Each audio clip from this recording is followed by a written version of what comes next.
बकलोलिया का चक्कर लगाता है बकलोलवा।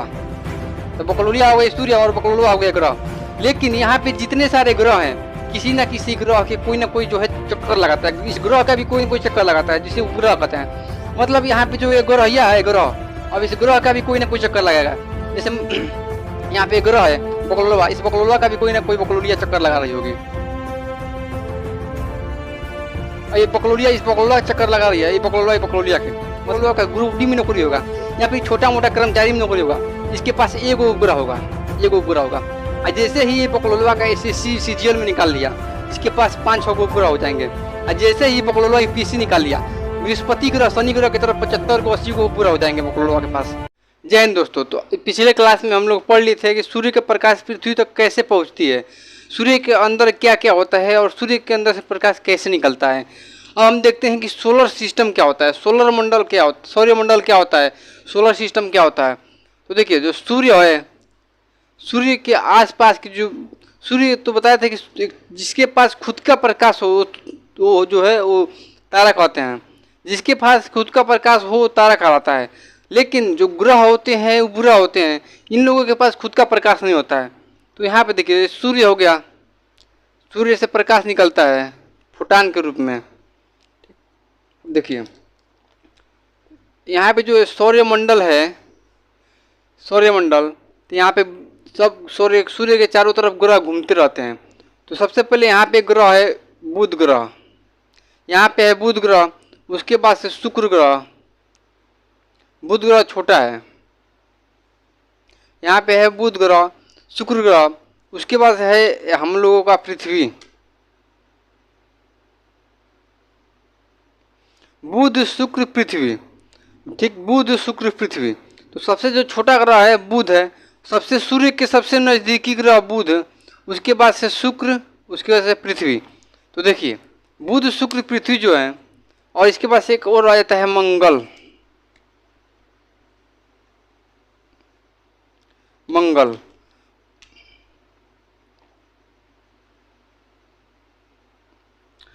बुध शुक्र पृथ्वी मंगल, बुध शुक्र पृथ्वी मंगल। तो जो एक 4 ग्रह हैं इसको कहते हैं आंतरिक ग्रह। बुध शुक्र पृथ्वी मंगल कहते हैं आंतरिक ग्रह।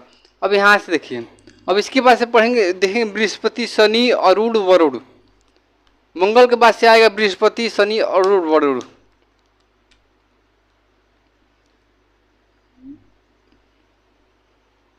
यहाँ पे हो गया बृहस्पति,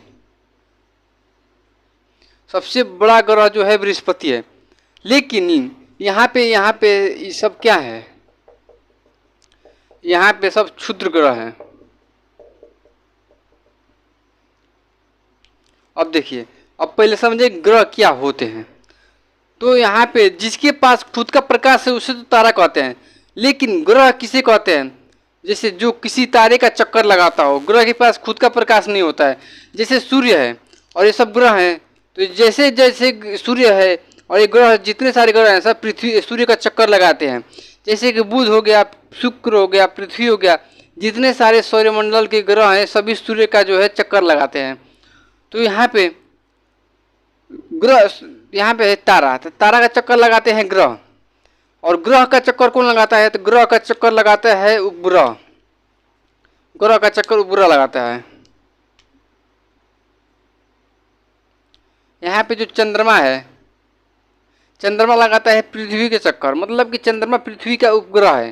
तो चंद्रमा पृथ्वी का चक्कर लगाता है। अब यहाँ पे देखिए, यहाँ पे एग्जाम्पल समझिए।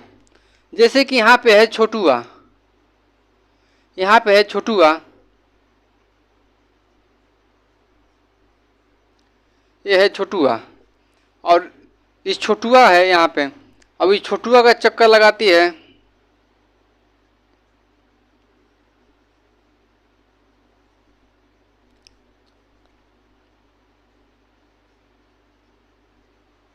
यहाँ पे है छोटुआ और यहाँ पे है छुटिया। अब इस छुटिया जो है, ये जो छोटुआ है, ये तो मान लीजिए छोटुआ को सूर्य मान लीजिए। लेकिन जो छोटिया है एक ग्रह है, छोटिया ग्रह है। अभी छोटिया इसका चक्कर लगाएगी, मतलब कि छोटुआ हो गया सूर्य, हो गया छोटिया हो गया ग्रह। और जैसे ही यह इस ग्रह का चक्कर लगाएगी तो यह हो गया ग्रह, ये तो हो जाएगा ग्रह हो जाएगी और ये हो जाएगा तारा। लेकिन कोई ना कोई तो जरूर होगा जो इस छुट्टिया का चक्कर लगाता होगा। जो छोटी मतलब कि यहाँ पे देखिए, यहाँ पे तो छोटुआ छोटिया, लेकिन कोई ना कोई जरूर होगा जो इसका चक्कर लगाता होगा। तो यहाँ पे कोई और चिंटुआ समझ लीजिए। अभी जो चिंटुआ है, अभी चिंटुआ लगाता है इसकी चक्कर, इसका चक्कर, तो ये हो गया उपग्रह। यहाँ पे जैसे जो सूर्य है, सूर्य हो गया छोटुआ। जो ग्रह है जैसे मान लीजिए पृथ्वी है, तो ये पृथ्वी हो गया छोटिया। तो सूर्य का चक्कर लगाता है छोटिया, मतलब कि छोटुआ का चक्कर लगाती है छोटिया। तो जैसे छोटिया चक्कर लगाएगी तो छोटिया हो जाएगी ग्रह। लेकिन किसी ना किसी ग्रह का कोई ना कोई उपग्रह होता है। तो इस जो एक ग्रह हो गया, इस ग्रह का कोई ना कोई उपग्रह है, जो उपग्रह है वो भी ग्रह का चक्कर लगाता है। तो इस छोटिया का चक्कर लगाता है चिंटुआ।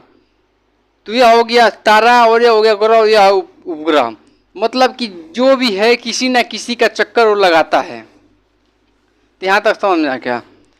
देखिए शुरू में इन जो बुध ग्रह है और शुक्र ग्रह है, दोनों के पास खुद का उपग्रह था। लेकिन अभी तक एक ज्ञात नहीं हो मतलब कि अभी तक ये नहीं ज्ञात हुआ है कि किसके पास कितना उपग्रह था। लेकिन दोनों के पास उपग्रह था। और जैसे जैसे सूर्य का विकास हुआ, मतलब सूर्य जैसे सूर्य है, अब यहाँ पे एक ग्रह है, जैसे चंद्रमा का उपग्रह हो गया, बुध का यहाँ पे उपग्रह है। अभी सूर्य जो है इसको बुला रहा था, लेकिन कहते हैं ना बुलाती है मगर जाने का नहीं। लेकिन सूर्य इसको बुला रहा था और ये एकदम पगली थी, चली गई। और जैसे ही सूर्य बुलाया और ये चली गई। और जैसे ये अंदरिया आई, सूर्य इसको घोट लिया। और ऐसे ही शुक्र के साथ भी हुआ। यहाँ पे शुक्र का भी एक उपग्रह था, अब सूर्य इसको बुलाया, ये भी चला गया, सूर्य इसको घोट लिया। मतलब कि बुध और शुक्र का भी उपग्रह थे, लेकिन सूर्य जो है उसको घोट लिया। अब आने वाले टाइम में जो चंद्रमा है, जैसे चंद्रमा चक्कर लगाता है पृथ्वी का, जैसे मान लीजिए चंद्रमा यहाँ पे हो आ गया, तो जैसे ही सूर्य जो है लाल दानव, इस पिछले क्लास में बताए थे जो तारा होता है कैसे लाल दानव बनता है, कैसे ब्लैक होल बनता है। तो उसी तरह जैसे ही सूर्य जो है ब्लैक होल तो बनेगा नहीं, लाल दानव बनेगा। जैसे ही सूर्य लाल दानव बनेगा तो लाल दानव का आकार जो है बड़ा होगा। जैसे ही सूर्य इस तरह बड़ा होगा, सूर्य का एरिया और बढ़ जाएगा, वो बुध शुक्र को खींच लेगा अपने में। और जैसे ही और बड़ा होगा तो चंद्रमा को खींच लेगा, पृथ्वी को भी खींच लेगा। मतलब कि अगर सूर्य जैसे ही सूर्य बूढ़ा होगा उसका आकार बढ़ेगा, लाल दानव होगा तो आकार बढ़ेगा। और जैसे जैसे आकार बढ़ेगा उस बाकी सब ग्रह को खींचता जाएगा। मतलब एक ना एक दिन ऐसा आएगा जब पृथ्वी को, चंद्रमा को सूर्य जो है घोट लेगा। अब देखिए सूर्य के बाद पृथ्वी है, यहाँ पे मंगल है। जो मंगल है इसको कहते हैं लाल ग्रह। और जो पृथ्वी और शुक्र ग्रह है, ये जो दोनों के मतलब कि घनत्व, दोनों का डेंस घनत्व हो गया, क्षेत्रफल हो गया, लगभग एक समान है। इसलिए पृथ्वी की जुड़वापन कहते हैं शुक्र को, पृथ्वी का सहोदर कहते हैं शुक्र को। मतलब कि पृथ्वी के जितने सारे कुछ होंगे सब शुक्र ही होगा। सबसे चमकीला तारा जो है शुक्र होगा, भोर का तारा शुक्र होगा। तो ये सब नॉर्मल क्वेश्चन है। लेकिन जो मंगल ग्रह है, मंगल ग्रह पूरी इसको लाल ग्रह कहते हैं। मंगल ग्रह के बाद में यहाँ पे सब है क्षुद्र ग्रह। मंगल ग्रह के बाद में सब है क्षुद्र ग्रह। ये क्षुद्र ग्रह कैसे बना, आप यहाँ पे देखिए। जब पिछले क्लास में हम बता रहे थे, जब डबल स्टार जो मॉडल है, डबल स्टार मॉडल में जब दो तारे आपस में टकराए और जैसे ही ब्लास्ट हुए तो उसमें से कुछ तो तारे इधर आ गए।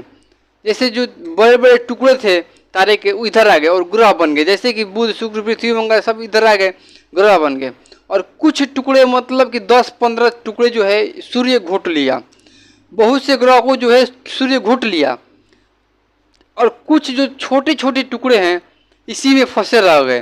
क्यों फंसे रह गए? यहाँ से सूर्य का गुरुत्वाकर्षण बहुत ज़्यादा है। सूर्य अपनी तरफ सबको खींचता है, लेकिन सूर्य दूर है। और बृहस्पति जो है, इस सबको जितने सारे क्षुद्र ग्रह हैं सब क्षुद्र ग्रह को बृहस्पति रोक के रखता है। क्यों रोके रहता है? क्योंकि जो बृहस्पति है इसका गुरुत्वाकर्षण ज़्यादा नहीं है सूर्य के, जबकि सूर्य का गुरुत्वाकर्षण ज़्यादा है, बृहस्पति का गुरुत्वाकर्षण ज़्यादा नहीं है। लेकिन दूर होने की वजह से सूर्य इसको खींच नहीं पाता, उसका गुरुत्वाकर्षण उतना काम नहीं करता। लेकिन बृहस्पति जो है पास होने के कारण ये सारे क्षुद्र ग्रहों को खींच के रहता है, खींच के। मतलब कि हम लोगों को जो मतलब जितने सारे इधर ग्रह हैं सब, और ये बृहस्पति नहीं होता तो कोई भी ग्रह नहीं बचते। मतलब कि इतने सारे क्षुद्र ग्रह गिरते सब सारे ग्रह पे, कोई भी ग्रह जो है नहीं बचता। जो बृहस्पति है, जैसे कि यहाँ से कोई क्षुद्र ग्रह है, ऐसे मान लीजिए यहाँ मंगल है, मंगल किसी क्षुद्र ग्रह को बुला लिया, अपने गुरुत्वाकर्षण खींच रहा है, खींचा, और जैसे ये क्षुद्र ग्रह है आई मंगल के पास आएगा, मंगल तो मतलब बाकी सब ग्रह तो चक्कर लगाते रहते हैं, अतः तो मंगल ऊपर घुसुक गया, आई ग्रह आके आके इधर पृथ्वी पर गिरेगा। लेकिन अब यहाँ पे देखिए, अगर क्षुद्र ग्रह छोटा होगा तो पृथ्वी के चारों तरफ है वायुमंडल, पृथ्वी के चारों तरफ है वायुमंडल। जैसे कि यहाँ पे पृथ्वी है और कोई ग्रह गिर रहा है, कोई ग्रह गिर रहा है, तो कोई ग्रह गिरेगा तो पृथ्वी के चारों तरफ है वायुमंडल। अब ये वायुमंडल इस तरह छिछला देगा, जैसे इस आएगा इस तरह वायुमंडल इस तरह रहेगा सब। जैसे ही आएगा क्षुद्र, जैसे यहाँ पे क्षुद्र ग्रह गिरेगा पृथ्वी पे, क्षुद्र ग्रह गिरेगा इस वायुमंडल से टकरा के छिछिल जाएगा, इस तरह इधर से आएगा तो इधर छिछिल जाएगा। तो पृथ्वी पे वायुमंडल जो है क्षुद्र ग्रहों से रक्षा करता है। लेकिन यहाँ पे आप लोगों ने सुना होगा कि डायनासोर का अंत हो गया तो उस समय क्या हुआ था, यहाँ पे एक बहुत बड़ा उल्का पिंड था, बहुत बड़ा उल्का पिंड था। अब यह उल्का पिंड जो है गिरने लगा पृथ्वी के ऊपर, पृथ्वी के ऊपर गिरने लगा। अब यहाँ पे देखिए, अब आपके मन में सवाल आया होगा, जो पृथ्वी का वायुमंडल है इस उल्का पिंड को रोका कहीं क्यों नहीं? इस जो पृथ्वी का वायुमंडल है इसलिए नहीं रोक पाया, जैसे कि आप किसी तालाब या नदी में ढेला लेके इस तरह छिछलाते हैं, और इस नदी में ढेला मारते हैं हम लोग, मतलब ढेला फेंकते हैं तो वो ढेला छिछिल जाता है। क्यों छिछिल जाता है? क्योंकि वो हल्का होता है। लेकिन अगर वही खड़े ईटा लेके उस नदिया में फेंकेंगे तो नहीं छिछिलेगा। उसी तरह छोटा छोटा जो है क्षुद्र ग्रह पृथ्वी पे गिरा, लेकिन ये वायुमंडल को मतलब वायुमंडल उसको छिछिला दिया। लेकिन जब ये बड़का उल्का पिंड गिरा पृथ्वी पे, तो वायुमंडल मतलब उतना असर नहीं दे पाया और ये पृथ्वी पे गिरा। और जैसे ही यह पृथ्वी पे गिरा, जैसे ये पृथ्वी है, जैसे ही वह पृथ्वी पे गिरा, पृथ्वी के अंदर भरा है, उसके क्रस्ट में मेंटल में पूरी तरह से मैग्मा भरा है। और जैसे ही मैग्मा, जैसे ही वह गिरा, इसके अंदर पूरी तरह से मैग्मा भरा था, सब मैग्मा लावा ऊपर पड़े फेंक दिया, सब मैग्मा और लावा ऊपर पड़े फेंक दिया। जैसे कि ये सब मैग्मा लावा ऊपर पड़े इस तरफ फेंक दिया।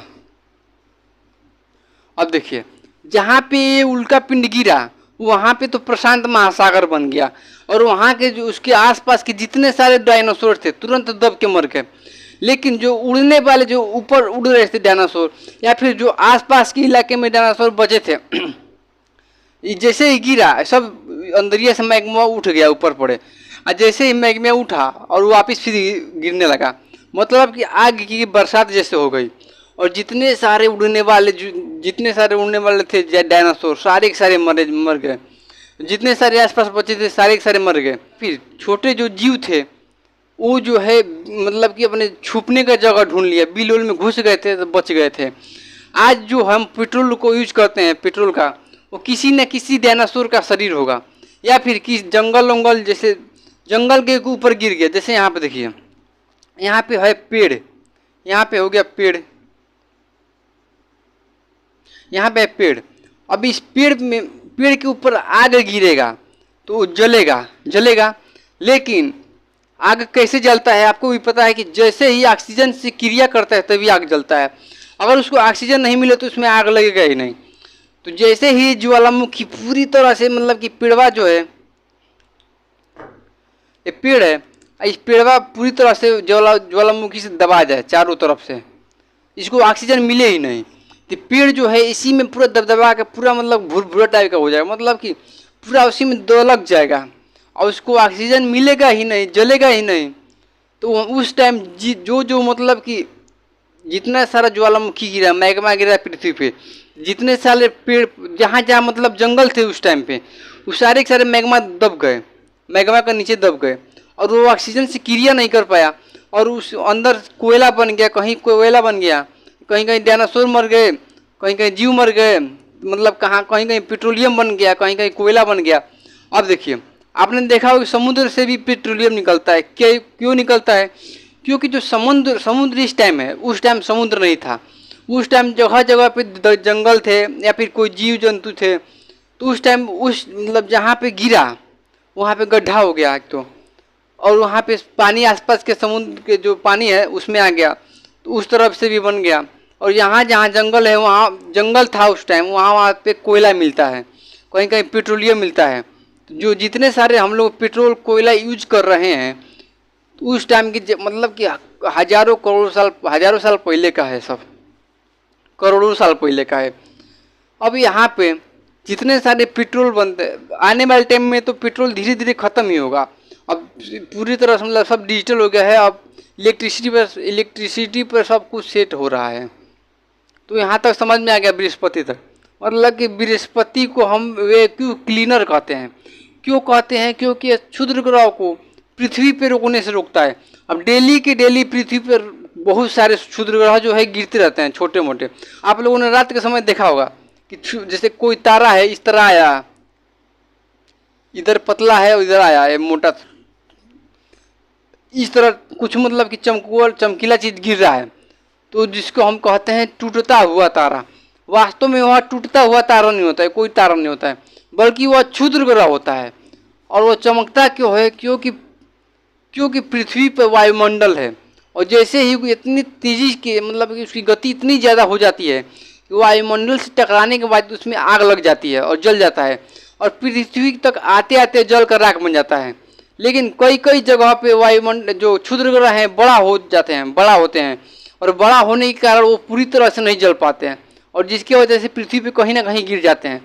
तो इसमें म्यूजियम में भी आपको कई क्षुद्र ग्रह देखने को मिल जाएगा। जैसे म्यूजियम में भी कई जगह रखा जाता है, लेकिन ज़्यादातर क्षुद्र ग्रह जो है जल कर राख बन जाते हैं, उनका पता ही नहीं चलता। तो यहाँ तक बुध, शुक्र, पृथ्वी, मंगल और बृहस्पति। अब इसके बाद से आता है शनि, उसके बाद से अरूण और वरुण। यहाँ पर है आपका शनि, यहाँ पे है शनि। अब देखिए, जब उस टाइम पे जब डबल स्टार मॉडल था, थ्योरी था, डबल स्टार थ्योरी, तो कुछ तारे तो इधर ग्रह बन गए, कुछ तारे के टुकड़े को सूर्य घोट लिया, लेकिन कुछ जो तारे के टुकड़े इधरिया थे, शनि ग्रह है, इसके पास भी इसका गुरुत्वाकर्षण होगा। अभी सारे जितने तारे थे आसपास में छितराए हुए, सबको बुला लिया शनि ग्रह सबको बुला लिया, कह रहा है आओ हमारे पास। और सारे ग्रह क्षुद्र ग्रह को लेकर अपने अंदर छल्ला बना लिया, इस तरह छल्ला बना लिया। शनि ग्रह जो है जितने सारे क्षुद्र ग्रह हैं उसको बुला के अपने चारों तरफ घुमाता है, और घुमा के उसको छल्ला बना दिया। और कुछ क्षुद्र ग्रह को बहुत सारे मतलब कुछ नहीं, बहुत सारे क्षुद्र ग्रह हैं जिसको बृहस्पति ग्रह उसको रोका हुआ है बेवकूफ की तरह। अब इसके बाद से यहाँ पे आपका है अरूण और वरुण।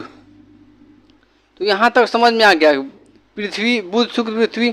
अब यहाँ पे जो बुध, शुक्र, पृथ्वी, मंगल, ये चार हो जाएंगे आंतरिक ग्रह। बृहस्पति, शनि, अरूण, वरुण, ये हो जाएंगे बाह्य ग्रह। अब हम सब ग्रहों के बारे में एक एक करके पढ़ेंगे नेक्स्ट क्लास में।